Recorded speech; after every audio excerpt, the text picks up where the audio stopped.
This is the Ryandrew Skort for women, which is a lightweight activewear type of skirt with shorts underneath. And this is the dark night color, which is actually a dark floral pattern. So it's got lots of reds and purples on what is an almost black base color. Now it's a 92% polyester, 8% spandex construction, and it is made in Vietnam.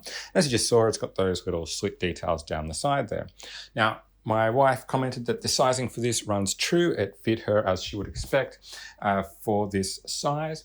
And she's noted that it is quite comfortable to wear, with the shorts underneath being a little bit longer than a lot of other Skorts.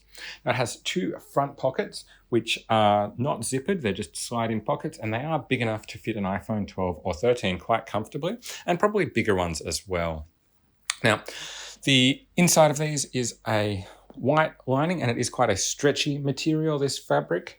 Then the shorts are a black stretchy material as well. They're not quite a mesh, they are a little bit heavier than that, but at the same time they're quite breathable, lightweight, moisture wicking, and if you do stretch them out, you can start to see through them just a little bit there. Hope you found this video helpful. For more information and pricing, check out the links down below.